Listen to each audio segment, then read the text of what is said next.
Tjena Pike Knights! Om du är ute efter ett spinnspö som kastar det mesta i din beteslåda och som kostar under 1300 kronor, då är det ett avsnitt för dig.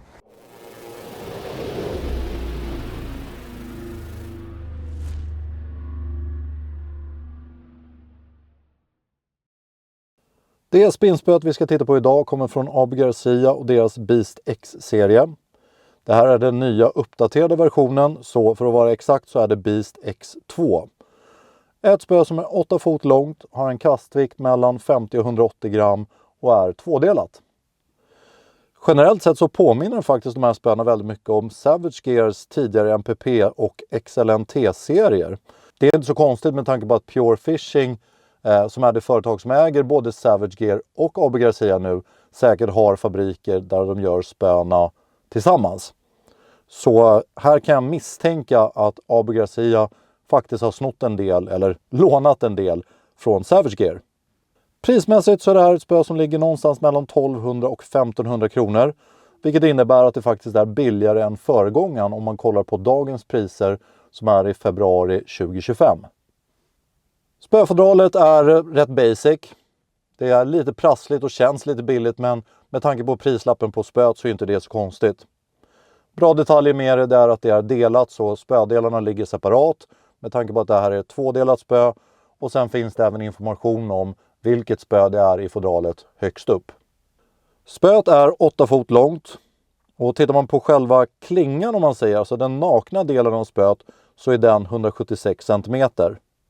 Själva ryggraden i spöet är byggt av det som AB Garcia benämner som ett Fast Taper 30T kolfibermaterial. Det här ska vara både lättare men även starkare.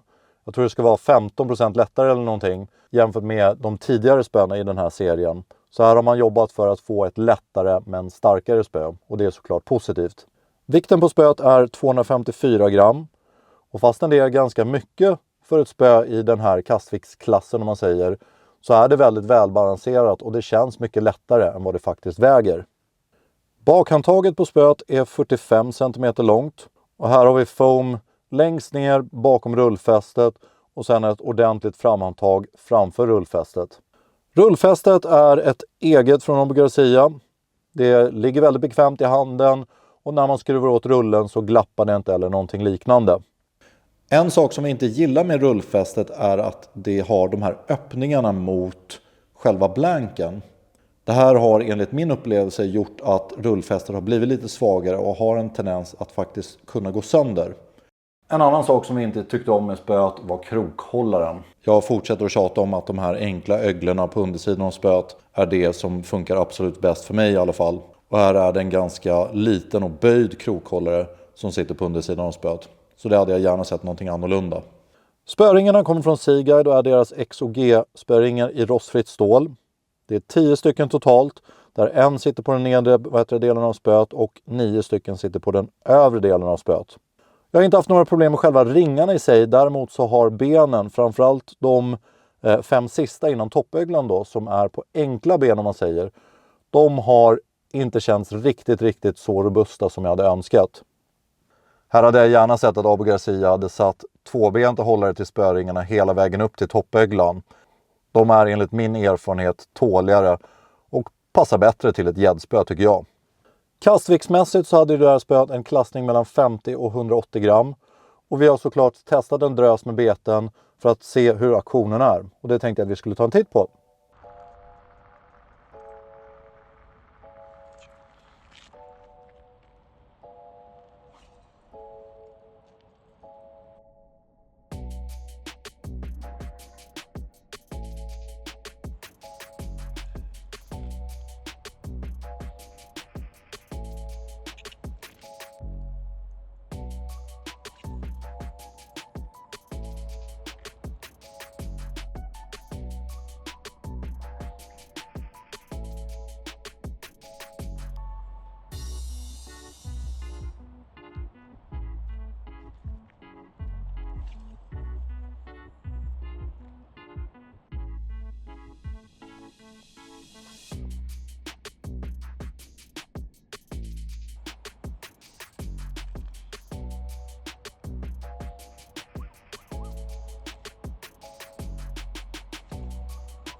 Aktionen på det här spöet är benämnt som moderate fast och det är vi beredda att hålla med om. Kastegenskaperna är väldigt bra. Vi skulle säga att den bästa sweet spoten låg någonstans mellan 100 och 120 gram. Och de beten som vi tyckte det här spöet trivdes absolut bäst med var till exempel hybridbeten eller tailbeten som McTailen och den klassiska guppin. Spöet är lite kort för att stå och liksom kasta tunga gummibeten hela dagen. Så är det så att ni ska använda tunga gummibeten upp mot 150-160 gram, då kanske ni ska titta på ett spö som är lite längre än just det här. Jag brukar alltid ta med varför eller varför inte man ska köpa de produkterna vi testar. Och här kan vi börja med att titta på varför man ska köpa det här spöet. Vi upplevde att det här spöet var bland de mest välbalanserade i sin kastviktskategori och i sin priskategori. Här får man ju tänka på att det här är ett spö som kostar under 1300 kronor, i alla fall här i Sverige. Och med sina 254 gram så kanske man blir lite skrämd till en början att spöet ska vara tungt och kännas framtungt. Men det gör det absolut inte. Det här är en av de sakerna som jag verkligen tycker om med det här spöet. Man känner att det är ordentligt med pulver i klingan, men den är samtidigt väldigt förlåtande. Och det gör att den blir riktigt rolig att fiska med.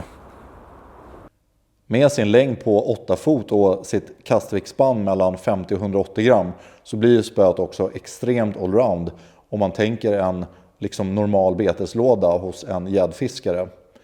Det här spöet har klarat allt ifrån lättare jerkbaits till större hybridbeten och även medeltunga gummibeten.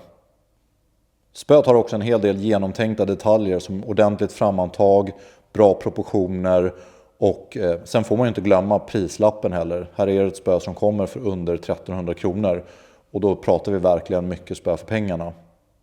Om vi ska titta på varför man inte ska köpa det här spöet då, så upplevde vi att benen till spöringarna och då framförallt de här enbenta varianterna inte höll riktigt hög kvalitet. Rullfästet hade vi gärna sett en starkare och mer robust variant av också, speciellt med tanke på att det här är ett spö som är klassat ganska högt. Krokhållaren var inte en direkt favorit heller. Vi har ju pratat om det tidigare att vi jättegärna ser bara en klassisk enkel ögla och inte de här böjda och mindre varianterna som många spön använder sig av nu. Är det så att du ska kasta tyngre gummibeten och då pratar vi över 150-160 gram, då skulle jag nog rekommendera ett annat spö i den här serien i så fall. När vi ändå pratar andra spön i den här serien så skulle jag rekommendera att man tar en titt på den 8-4 med en kastvikt mellan 40-140 gram om det är så att man fiskar med lite lättare beten och vill ha ett lite längre spö. Är det så att man vill ha mer pulver och kasta de här lite tyngre gummibetarna så finns det även en 8-2 med en kastvikt mellan 100 och 280 gram och en 8-6 med en kastvikt mellan 60 till 230 gram. Det var de saker som vi tänkte gå igenom när det gäller det här Abu Garcia Beast X2 8 fot med en kastvikt mellan 50 till 180 gram. Om du har provat något spö i den här serien och vill berätta vad du tycker så får du hemskt gärna göra det i kommentarerna till den här videon. Som alltid, ta hand om er, ta hand om fisken. Ses vi, hoppas jag.